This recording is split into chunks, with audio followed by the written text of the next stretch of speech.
Okay, तो आज से पहले हम लोग जब भी ये कोड लिखते आए हैं, हम लोगों ने जब भी इस कोड को हम लोगों ने जब ये बॉयलर प्लेट कोड जनरेट किया है, बॉयलर प्लेट जनरेट करते ही हम इन दो लाइंस को रिमूव कर देते थे। तो अब समझते हैं इन दो लाइंस का मतलब क्या होता है। सबसे पहले तो हमारे पास आता है ये वर्ड मेटा। मेटा क्या होता है? तो मेटा के लिए मैं एक नोटपैड ओपन कर लेता हूं, wait a second.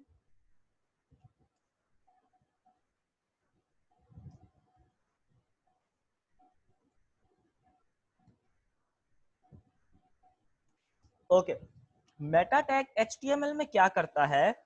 Meta tag HTML में डेटा का पेज का डेटा रखता है, पेज का मेटा डेटा रखता है। अब यहाँ पे एक और मैंने न्यू वर्ड यूज कर लिया, मेटा डेटा क्या है? यहां तक तो समझ में आ गया, पेज बिल्कुल सही है। का ये तो हमारे पास समझ में आ गया पेज का। अब एक वर्ड मैंने यूज कर लिया यहाँ पर, मेटा डेटा। तो अब देखते हैं मेटा डेटा क्या होता है। मेटा डेटा मेटा डेटा क्या होता है? Data information about data.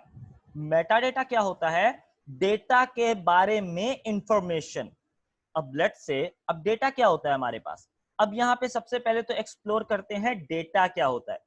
Data हमारे पास हमारे पेज के अंदर जो कुछ भी लिखा हुआ है, एवरीथिंग इनसाइड आवर पेज,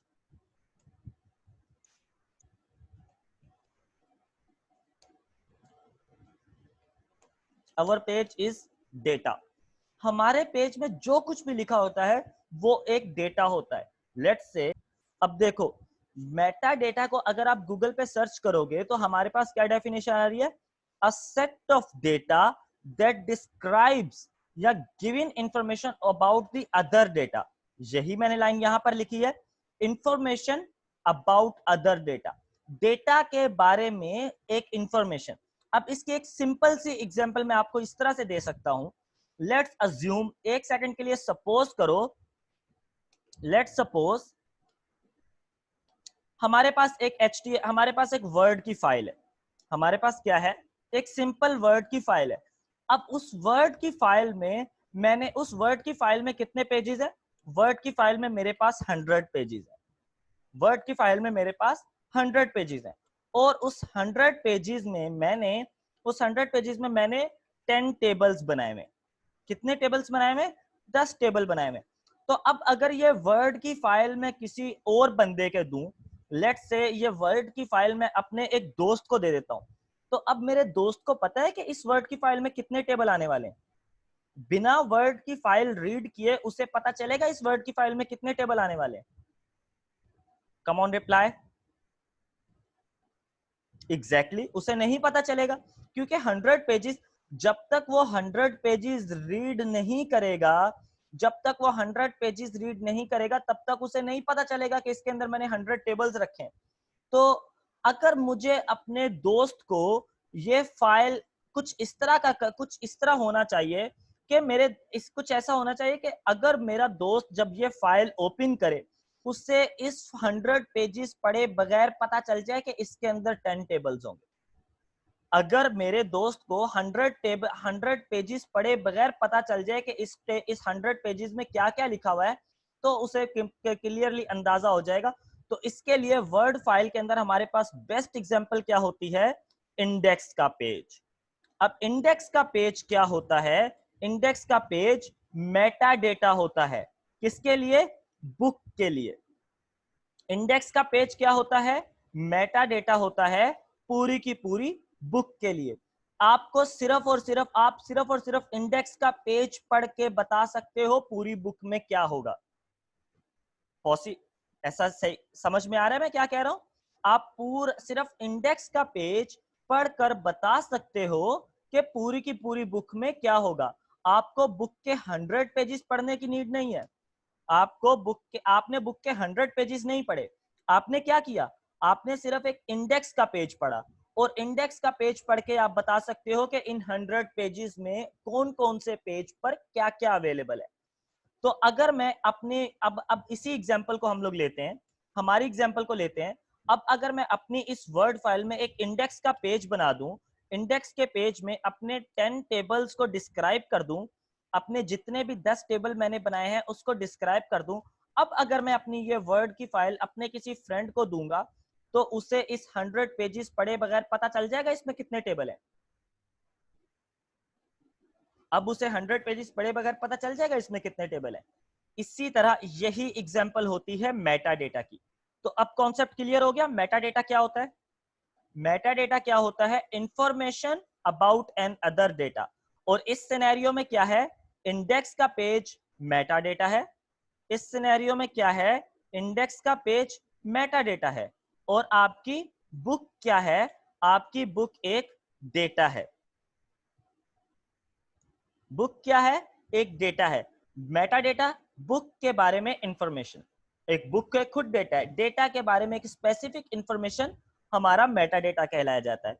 तो इसी तरह से हमारे अब आते हैं हमारे HTML की एग्जांपल पर।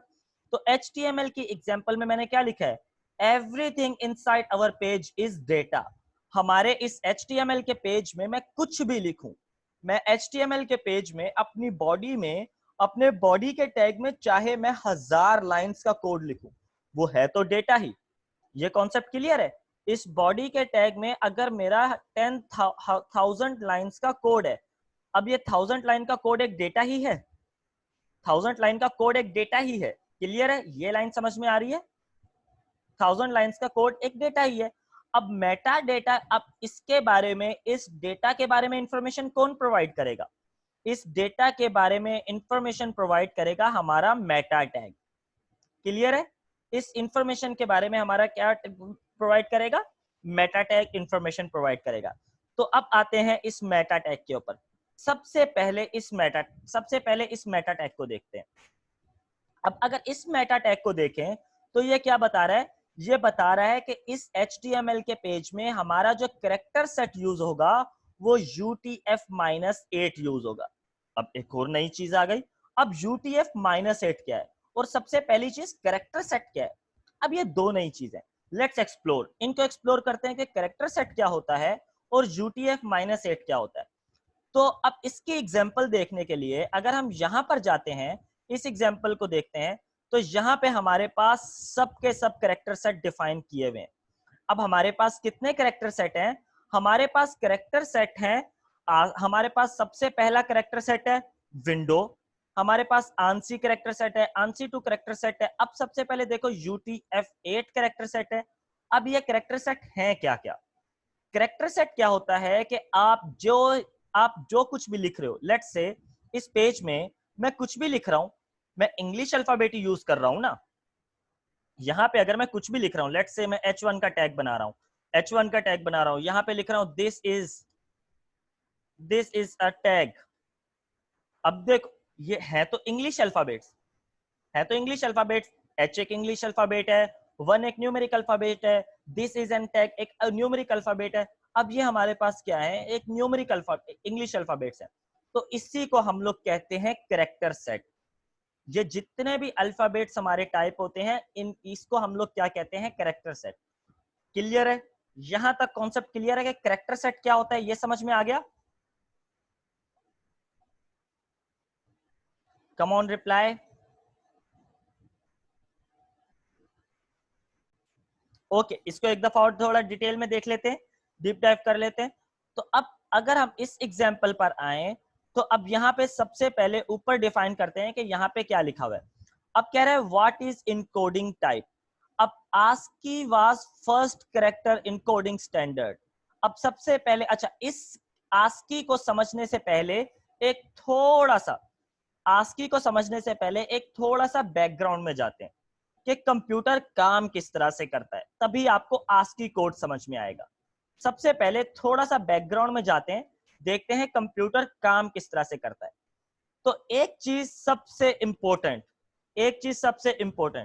Computer just understand binary language. Computer सिर्फ बाइनरी लैंग्वेज समझता है, और बाइनरी लैंग्वेज में क्या होता है, सिर्फ 0 और 1, इसके अलावा बाइनरी लैंग्वेज में कुछ नहीं होता।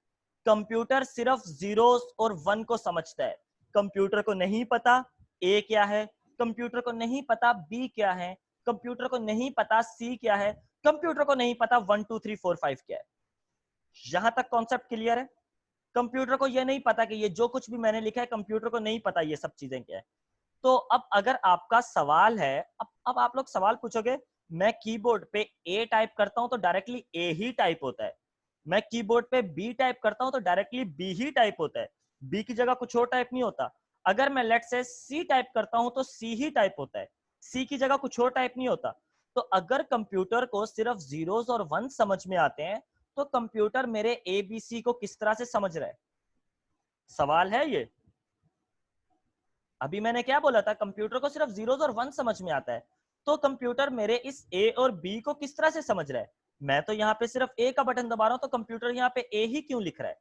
ओके, अब इसको थोड़ा सा डिटेल में जाते हैं कि होता किस तरह से है। अब इसके थोड़ा सा डिटेल में जाते हैं कि ये सब चीजें किस तरह से परफॉर्म करती हैं।